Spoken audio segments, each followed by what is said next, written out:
Halo teman film dimanapun kalian berada, bertemu kembali di channel ini ya. Film berikutnya yang akan Mimin bahas yaitu film yang berjudul Mardani 2. Film yang dirilis pada tahun 2019 ini mengisahkan tentang kelanjutan film Mardani sebelumnya, di mana terjadinya kejar-kejaran antara seorang polisi wanita dan pembunuh berantai yang semakin meresahkan. Bagaimanakah kisah selengkapnya? Yuk gak berlama-lama lagi kita kupas tuntas film ini. Oke guys, kita langsung saja ke alur ceritanya.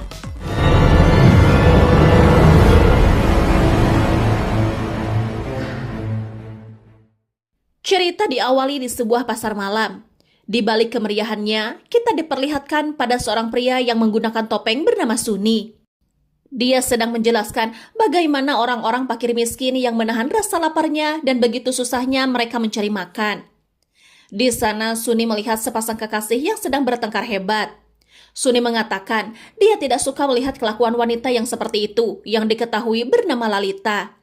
Dan ketika mereka berpisah, Suni dengan sengaja menabrakkan dirinya kepada kekasih Lalita dan mengambil ponsel miliknya. Selain itu, Suni menuju ke sebuah parkiran dan membobol sebuah mobil. Sorry, boy. Terlihat Lalita yang sedang berjalan kaki mendapatkan panggilan yang mengatakan jika kekasihnya mengalami kecelakaan dan Suni menghubunginya menggunakan ponsel milik kekasihnya itu. Yang nampaknya Suni sudah berganti pakaian. Suni juga mengatakan jika dia akan mengembalikan ponsel kekasihnya. Suni pun menghampiri Lalita dan mengatakan jika kekasihnya ditabrak sebuah truk dan mengalami cedera di kepalanya dan dibawa ke sebuah rumah sakit di kota. Suni pun menawarkan diri untuk mengantarkannya. Pada awalnya Lalita menolak, namun dengan kebingungannya, Lalita pun menyetujui untuk diantarkan ke rumah sakit yang menangani kekasihnya itu. मैं चली जाऊंगी, thank you. अब आप उसी तरफ जा रहे हैं तो प्लीज आप मुझे। Di tengah perjalanan, Suni membelokkan mobilnya ke arah yang salah. Lalita pun kebingungan dan takut. Dia meminta untuk diturunkan saja, namun Suni menolak dan berdalih kalau jalanannya sedang diblokir dan jalan inilah akses satu-satunya. Lalita panik dan mencoba keluar dari mobil. Suni yang memang sudah berniat jahat pun mendagorkan Lalita ke dashboard mobil, kemudian membiusnya.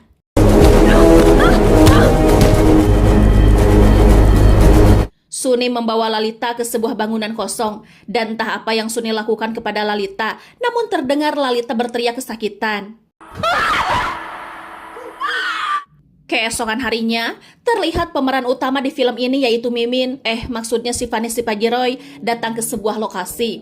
Yang mana di sana sudah banyak wartawan yang sedang menerima penjelasan dari seorang polisi bernama Sekawat. Si Fanny pun berjalan menuju TKP dan diikuti oleh seorang reporter yang ngeyel dan terus mendekatinya. Di lokasi, si Fanny terlihat sedang melakukan olah TKP. Namun tidak dengan Sekawat, dia nampaknya tidak suka dengan apa yang si Fanny kerjakan, entah sirik atau ada maksud lain. Setelah mengamatinya, si Fanny mengatakan kalau pelaku seorang kidal dan memiliki postur tubuh yang pendek. Dan terlihat di sana terbujur kaku sosok mayat perempuan dengan kondisi mengenaskan yang nampaknya itu adalah mayat Lalita. गुस्सा निकाला रे। Sekawat mengatakan jika dia akan memanggil kekasihnya untuk diinterogasi. Namun si Fanny menyatakan bahwa sebelum menginterogasi kekasihnya, mereka harus mempunyai bukti-bukti yang kuat. Di sana terlihat perbedaan cara menangani kasus antara si Fanny dan Sekawat. कुछ चीजें सिखानी नहीं पड़ती। लड़कियों को character certificate. Di ruang autopsi, si Fanny bertemu dokter yang mengatakan jika korban mengalami pelecehan seksual. Terlihat juga beberapa luka bekas pukulan dan cakaran. Korban juga mengalami patah tulang hidung. Dan ketika dokter membuka kain penutup, si Fanny dan rekannya sampai syok melihat kondisi korban. Dokter memohon agar si Fanny cepat menangkap pelaku yang berlaku sebejat ini. Just get that bastard. Setelah meninggalkan ruangan, si Fanny diperintahkan oleh atasannya agar cepat menangani kasus ini karena dampaknya akan sangat buruk bagi kota ini bahkan seluruh India. Atasannya mengatakan jika dia akan menyuruh Sekawat untuk membentuk tim. Namun si Fanny menolak karena dialah yang memimpin tim dan dia sendirilah yang akan menentukan pilihannya sendiri. Sir team मैं लीड कर रही हूँ, शेखावत नहीं। Yes sir. Scene pun berpindah. Terlihat seorang menteri bernama Pandiji mendatangi sebuah gedung kosong. Di sana Pandiji terlihat mendatangi Suni. Suni diperintahkan oleh Pandiji untuk membunuh seorang reporter yang bernama Kamal. Di saat itu, televisi sedang menyiarkan Sifani yang sedang melakukan konferensi pers. Sifani mengatakan jika dia akan segera menangkap pelaku. Suni yang mendengarnya pun mulai tertarik dengan sosok Sifani. Shivaji Rai. Di kantor polisi, Sifani memanggil Sekawat. Di sana Sifani menegurnya karena telah memberikan tugas kepada polisi muda yang dapat menimbulkan masalah. Tak lama kemudian, Sifani mendapatkan kiriman bunga yang entah dari siapa. Dia pun mendapatkan sebuah surat yang berisikan jika dia siap ditangkap. Sifani yang sadar segera berlari keluar untuk mencari si pengirim bunga. Yang ternyata polisi yang berjaga di luar pun tak mengetahui siapa yang mengirim karangan bunga tersebut. Namun dari kejauhan, terlihat Suni sedang mengawasinya. Cerita pun berpindah di sebuah jalan. Terlihat sebuah keramaian yang menyentuh kemacetan. Di sana terjadi perdebatan antara Sifani dan seorang pria yang merupakan politisi yang diketahui melanggar aturan lalu lintas. Dan lagi-lagi terlihat Suni berada di sana. Kini dia mengikuti kemanapun Sifani pergi. Suni terus mengikuti dan mengawasi Sifani. Hingga di mana sebuah truk besar memasuki kediaman Sifani. Dan Suni yang berada di atas truk itu berhasil menyusup ke dalam rumah Sifani. Dia berpura-pura membantu mengangkat barang dan masuk ke kamar Sifani. Di kamar, dia berperilaku aneh dan sangat terobsesi kepada Sifani. Malamnya, Sifani yang baru saja pulang mendapati kamarnya sudah berantakan. Lemarinya terbuka dan ada coretan di cermin menggunakan lipstik yang nampaknya itu adalah ulah Suni. Hero.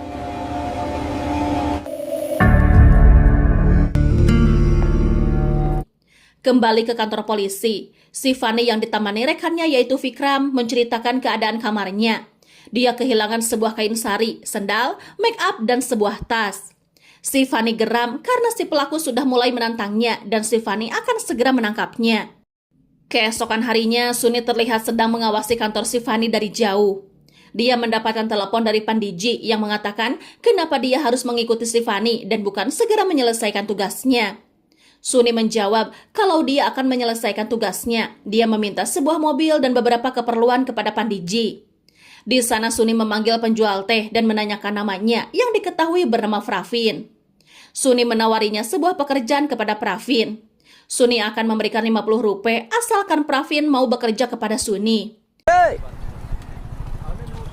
Tu mere liye kaam karega. Setelah itu, Suni terlihat berjalan berpenampilan layaknya seorang perempuan. Di sana juga terlihat Pravin sedang bersama reporter Kamal. Suni berpura-pura merasa pusing. Suni berkata jika dia sedang berpuasa dan meminta segelas air kepada Kamal. Dan Suni pun dibawa ke dalam rumah. Ketika Kamal membawakan air, Suni memukul dan mengikat Kamal. Di sana Kamal diperintah menghubungi istrinya yang bernama Aba. Terlihat, Pravin mendatangi Aba. Suni memerintahkan Aba untuk mengikuti Pravin ke sebuah tempat. Di sana Kamal juga disuruh untuk membuat video pengakuan jika Kamal akan bundir karena istrinya berselingkuh. Setelah membuat video, Suni pun mulai mencekik Kamal hingga tak berdaya. Di tempat lain, terlihat Pravin dan Aba menuju ke sebuah tempat dan memasuki sebuah mobil. Namun ketika Pravin hendak melaju, mobil itu tiba-tiba meledak dan menewaskan mereka berdua. Sifani pun mendatangi rumah Kamal. Vikram mengatakan bahwa Kamal membuat video pengakuan dan melakukan bundir. Namun Sifani menyangkalnya. Sifani mengatakan kalau ini bukan kasus bundir. Ternyata sari yang mengikat leher Kamal itu adalah sari kepunyaan Sifani. मरने से पहले इसने ये video record किया है। ये वही साड़ी है। Cerita pun berpindah. Ketika Sifani sedang melakukan rapat membahas kasus yang menimpa Kamal, suara ketukan terdengar. Ternyata itu adalah seorang pengantar teh. Namun yang terlihat bukan Pravin, melainkan Suni yang mengantarkannya dan berpura-pura menjadi pria tuli dan tak bisa berbicara.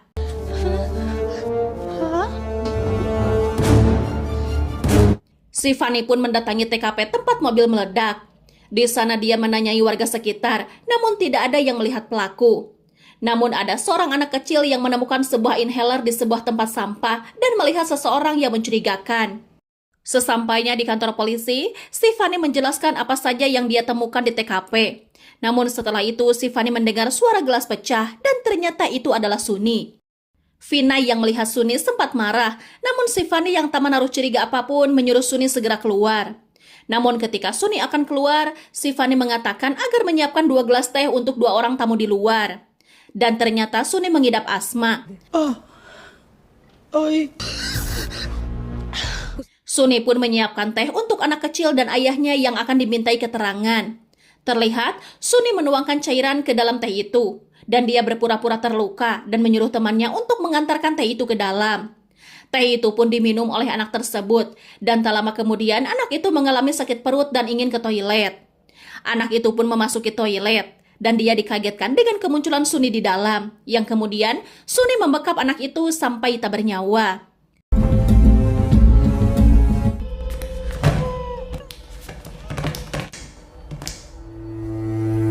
Suni pun lantas memasukkannya ke dalam karung dan mulai membuka kaca jendela untuk keluar dari sana.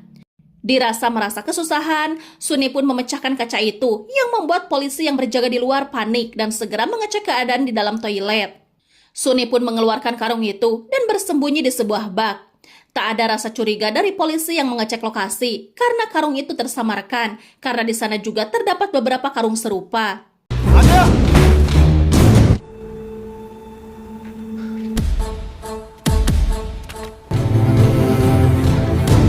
Di malam hari, Suni pun membawa karung berisikan anak itu ke sebuah jembatan rel kereta api.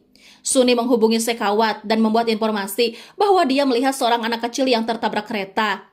Suni juga mengatakan jika anak itu adalah anak yang dimintai keterangan oleh si Fani. Dan sekarang anak itu memilih bundir dan jika jurnalis mengetahuinya, ini akan menjadi masalah besar. Suni juga sengaja memotret 2 orang gadis yang berada di sana. Salah satu dari mereka yang bernama Latika tak terima dan dia memarahi Suni hingga sampai ditamparnya. Madam इज्जतदार आदमी हो क्या बोल रही हो हाँ माँ का वीडियो निकाल रहा था. Setelah menerima laporan dari Suni, terlihat banyak sekali jurnalis yang memadati kamar jenazah. Si Fani sangat terpukul dan disalahkan oleh orang tua si anak.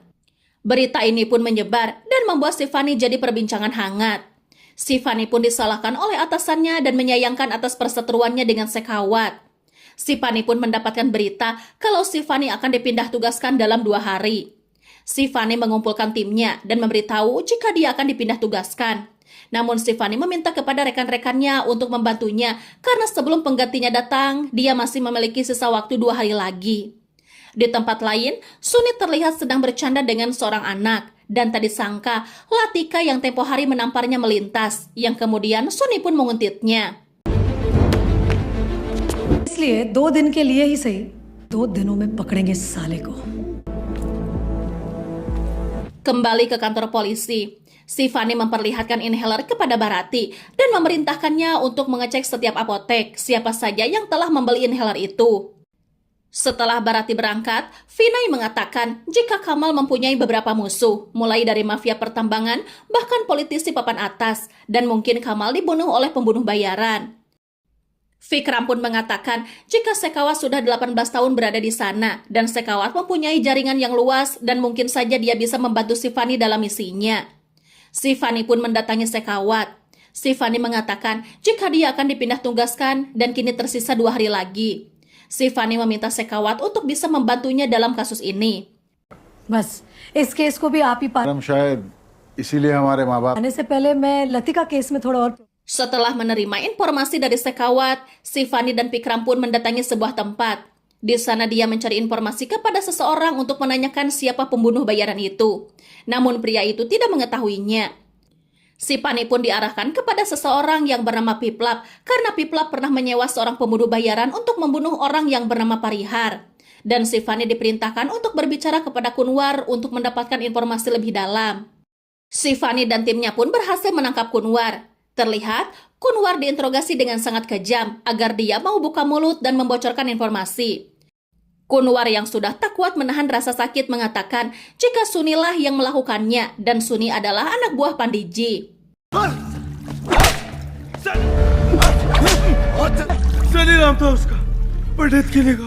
Setelah mendapatkan informasi, si Fani dan timnya pun bergegas mendatangi sebuah gedung terbengkalai. Si Fani pun menemukan sebuah ruangan persembunyian Suni, namun Suni tak terlihat di sana. Si Fani pun dikagetkan dengan seorang perempuan yang tergantung di sana. Si Fani mendapatkan informasi dari Barati yang mengatakan jika pelaku telah membelinya di sebuah apotek, yang ternyata apotek itu adalah apotek kepunyaan ayahnya Lalita, korban pertama Suni. Barati pun kini akan memeriksa CCTV di daerah itu dan si Fani akan menuju ke tempat Barati.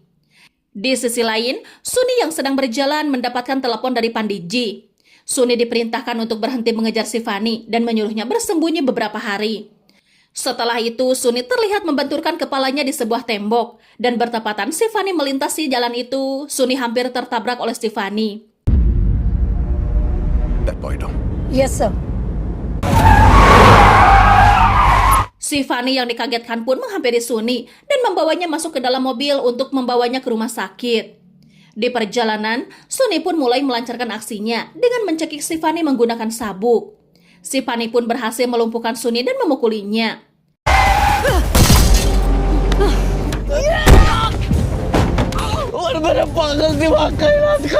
Sesaat si Fani memanggil bantuan untuk membawa Suni. Suni melawan dengan menusuk si Fani menggunakan paku yang sebelumnya dia temukan di jalan.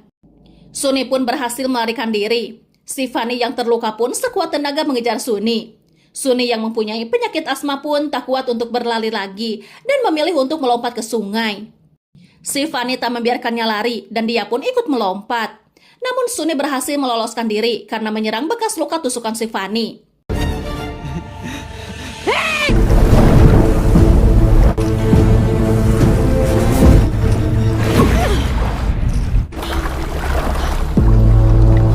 "35 jam pun tersisa.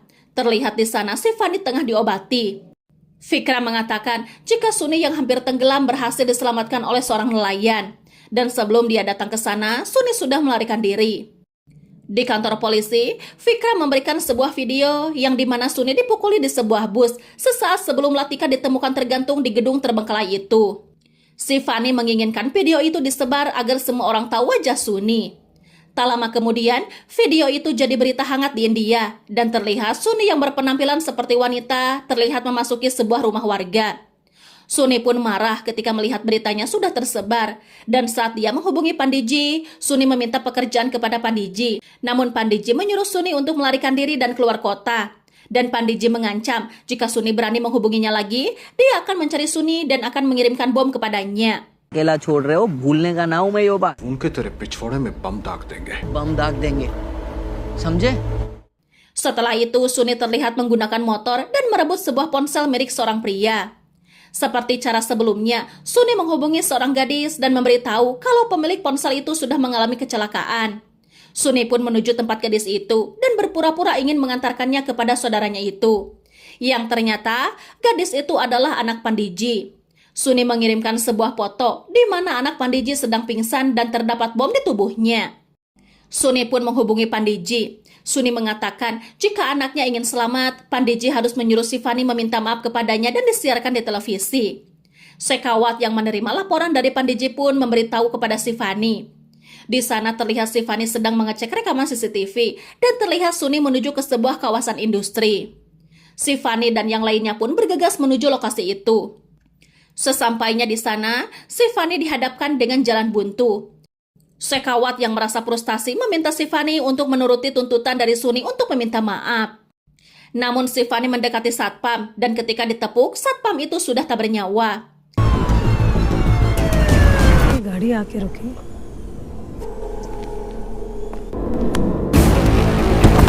Tempat itu pun digeledah. Semua tempat diperiksa. Dan tak lama kemudian, Pandiji pun datang dan menyuruhnya untuk meminta maaf di hadapan publik. Si Fani kekeh untuk mencari keberadaan gadis itu. Dan ketika si Fani memeriksa ke sebuah truk, dia mendengar seperti suara jam di balik papan. Dia pun mendobraknya. Dan benar saja, si Fani menemukan gadis itu dengan bom yang akan segera meledak.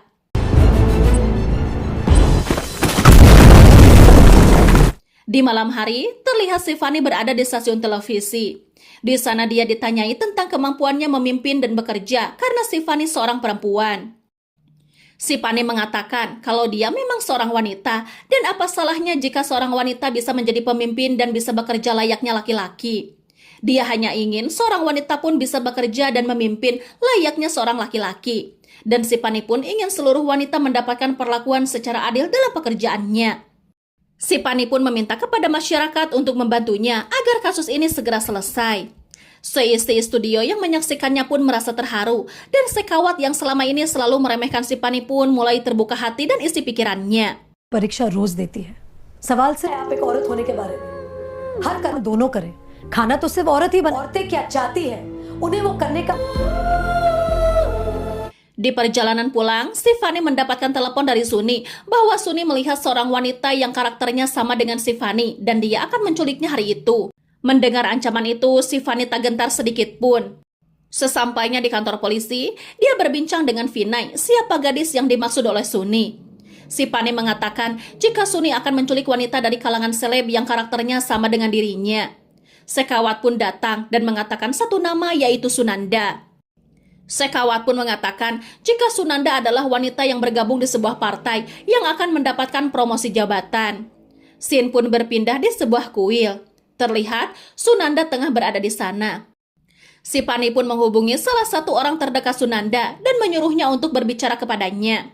Terlihat Suni tengah keluar dari toilet wanita dan membawa sebuah karung besar. Kakek tua yang melihat Suni merasa curiga dan mencoba menghentikan mobil Suni, namun dia terlambat. Orang terdekat Sunanda pun tak menemukan Sunanda dan menghubungi si Fanny jika Sunanda telah hilang.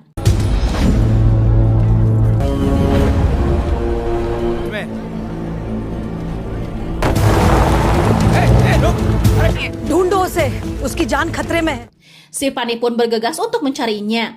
Dia meminta pasukannya untuk ikut membantunya. Para polisi pun disiapkan. Di saat pemeriksaan kendaraan, mobil Suni pun terlihat dan salah seorang polisi mencurigai mobil Suni. Mobil itu lantas tancap gas dan menerobos blokade. Para polisi itu pun berhasil menghentikan kendaraan itu. Di saat si Fanny datang, yang terlihat bukanlah Suni, melainkan orang lain. Orang itu ternyata diperintah oleh Suni dengan imbalan uang. Salah satu polisi mengatakan jika mobil milik Suni terlihat meninggalkan perbatasan kota.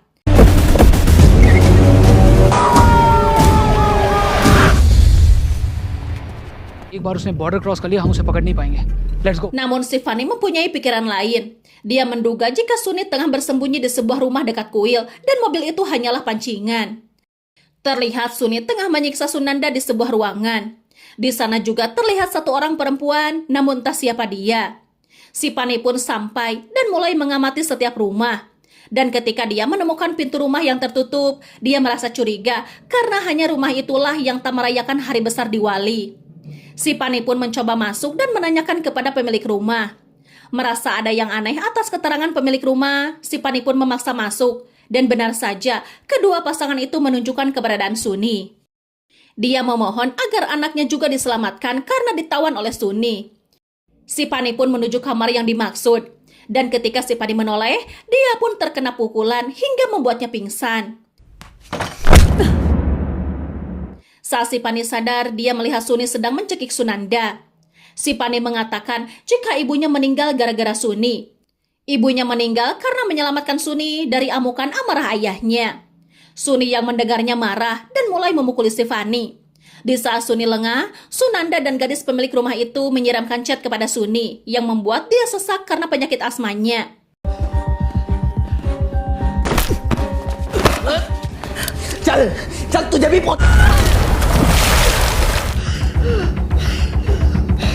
Di sana, si Fanny langsung menyiksa dan memukulinya dan menyeretnya keluar sampai dia menjadi tontonan warga.